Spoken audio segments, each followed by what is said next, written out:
નર્મદામાં સરદાર સરોવરની સપાટીમાં વધારો થયો છે। નર્મદા ડેમની સપાટી 135.47 મીટરે પહોંચી। ઉપરવાસમાંથી 4,10,000 ક્યુસેક પાણીની આવક છે। 24 કલાકમાં ડેમની સપાટીમાં 10 સેન્ટીમીટરનો વધારો થયો।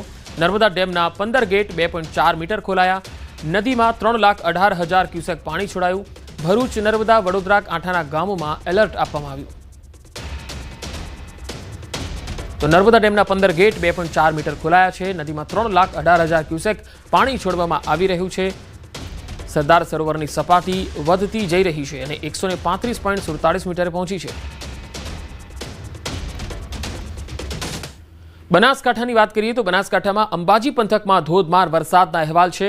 અંબાજીના રસ્તાઓ પર પાણી ફરી વળ્યા છે। ભારે વરસાદથી પદયાત્રીઓ પણ ફસાયા છે। વરસાદના કારણે ડ્રોન શો રદ થઈ શકે છે।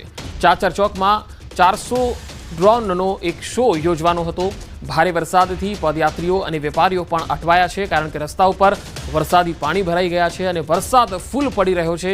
બનાસકાંઠાના અંબાજીના રસ્તાઓથી આ તસવીરો આવી રહી છે। આજે ચાચર ચોકમાં જે ડ્રોન શો યોજવાનો હતો એ પણ રદ થઈ શકે છે। ભારે વરસાદથી પદયાત્રીઓ અને વેપારીઓ પણ અટવાયા છે। તસવીરોમાં જોઈ શકાય છે કે મુખ્ય રસ્તાઓ જળમગ્ન બન્યા છે અને જે ચાલીને જઈ રહ્યા છે એ પદયાત્રીઓ પણ અત્યારે રસ્તામાં પાણી વચ્ચે ફસાયેલા છે।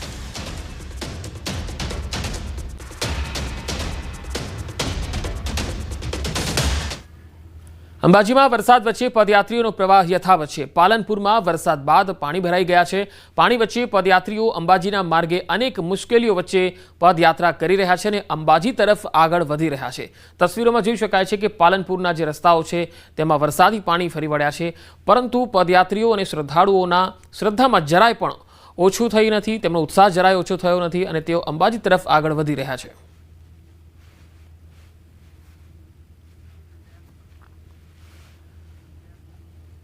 અંબાજીમાં ભારે વરસાદથી ડ્રોન શો રદ કરાયો છે। એક સાથે 400 ડ્રોનનો આ શો યોજાવાનો હતો। મોડી સાંજે વરસાદના કારણે ડ્રોન શો રદ કરવામાં આવ્યો છે। આ ડ્રોન શો માટે નવો સમય હવે પછી જાહેર કરવામાં આવશે।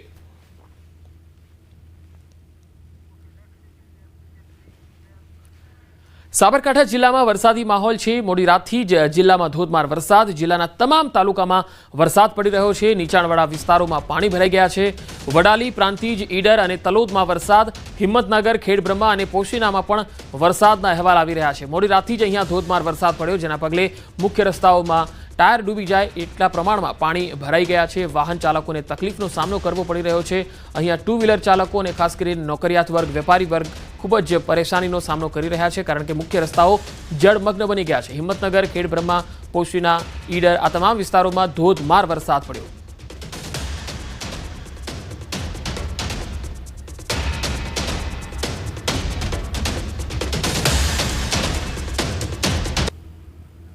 તો હિંમતનગરના ગોરવાડા નજીકનો ડીપ બ્રિજ પાણીમાં ડૂબી ગયો। આ તસવીરો જુઓ। હાથમતી નદીના ધસમસતા પાણીનો પ્રવાહ ડીપ બ્રિજ પર થઈને ફરી વળ્યો। ગોરવાડા, નાની ડેમાઈ, તીતપુર, કાણિયોલ, કેસરપુરા અને કેસરપુરા કંપા સહિતના ગામોની અવરજવર બંધ કરી દેવાઈ છે। 3 દિવસથી 10 થી 12 ગામોની અવરજવર બંધ થવાથી પરેશાની વધી ગઈ છે। પૂરના પાણી ઓસર્યા બાદ વાહન વ્યવહાર માટે રસ્તો ખુલી શકે। ડીપ બ્રિજ બંધ થયાને લઈને સ્થાનિકો હવે પરેશાન થઈ ગયા છે।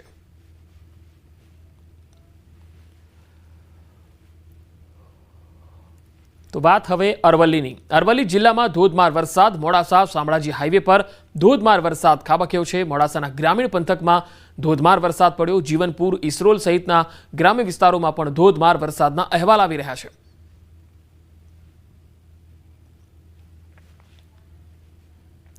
તો ઉત્તર ગુજરાતના મોટાભાગના વિસ્તારોમાં વરસાદ છે। હવે વાત મધ્ય ગુજરાતની પણ કરી લઈએ।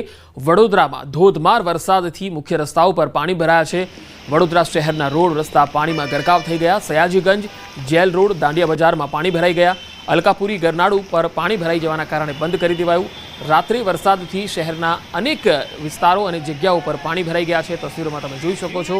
વડોદરામાં પણ રાત્રે ધોધમાર વરસાદ પડ્યો અને તેના કારણે મુખ્ય રસ્તા જળમગ્ન બન્યા છે। વાહન ચાલકોને સવારે નોકરીએ જવા માટે પણ ખૂબ તકલીફનો સામનો કરવો પડ્યો।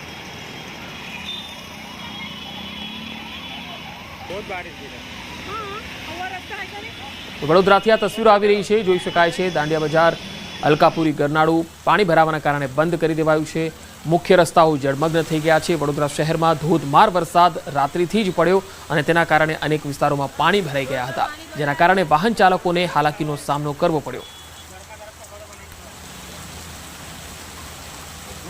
વરસાદને પગલે વડોદરાવાસીઓને ગરમીથી પણ રાહત મળી ગઈ છે।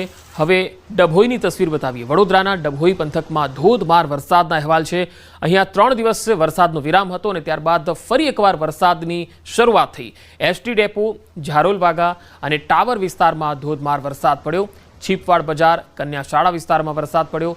ડભોઈના ગ્રામીણ વિસ્તારોમાં પણ વરસાદી માહોલ છવાયો છે। થુવાવી, ફરતીકુઈ, વેગા વિસ્તારોમાં ધોધમાર વરસાદનો માહોલ જોવા મળ્યો। તો વડોદરા શહેર જ નહીં પરંતુ જિલ્લાના ગ્રામીણ વિસ્તારોમાં પણ વરસાદ છે। હવે શિનોરની આ તસવીર પણ જોઈ લો। વડોદરાના શિનોરમાં રાત્રે ધોધમાર વરસાદ ખાબક્યો હતો। અહીંયા ગાજવીજ સાથે ધોધમાર વરસાદ ખાબક્યો। સેગવા, માલપુર અને અવાખલમાં ધોધમાર વરસાદ। સાધલી, કુકસ અને તરવા સહિતના ગામડાઓમાં પણ વરસાદ પડ્યો। વીજળીના કડાકા ભડાકા સાથે વરસાદ તૂટી પડ્યો હતો।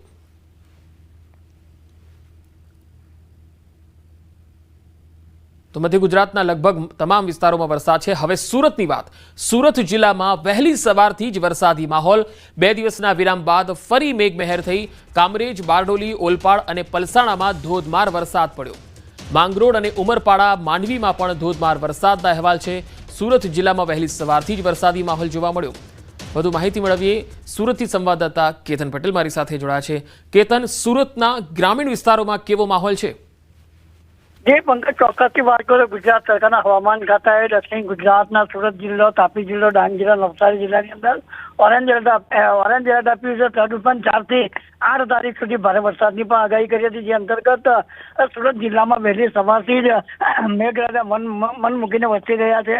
માંડવી, બારડોલી, પલસાણા, વડોદરા, કામરેજ વિસ્તારોની અંદર વહેલી સવારથી વરસાદ વરસતા માર્ગો પણ થયા હતા પાણી। ખાસ કરીને આ 3 દિવસના વિરામ બાદ જે ફરી વરસાદ શરૂ થતા ખેડૂતો માટે ખુશીનો માહોલ જોવા મળ્યો હતો। કે બીજી તરફ વાત કરવામાં આવે તો દક્ષિણ ગુજરાતની જીવાદોરી સમાન ઉકાઈ ડેમમાંથી પણ 1.25 લાખ ક્યુસેક પાણી છોડાતા તાપી નદી પણ 2 કાંઠે જોવા મળતા આ તાપી નદીના કાંઠે આવેલા જે ગ્રામ્ય વિસ્તાર છે એને પણ એલર્ટ કરી દેવામાં આવ્યા છે।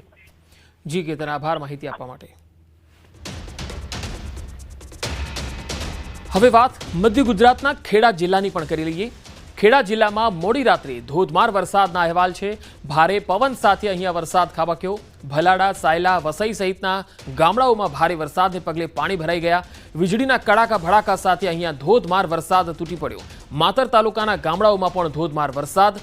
માતર, ત્રાજ, લીંબાસી, શેખુપુરમાં ધોધમાર વરસાદ તૂટી પડ્યો। તો ખેડા જિલ્લાના લગભગ મોટાભાગના વિસ્તારોમાં વરસાદ છે। ખાસ માતર તાલુકામાં ધોધમાર વરસાદ જોવા મળ્યો। ખેડા શહેરમાં પણ ધોધમાર વરસાદ। માતર, ત્રાજ, લીંબાસી, શેખુપુરમાં પણ ધોધમાર વરસાદ પડ્યો।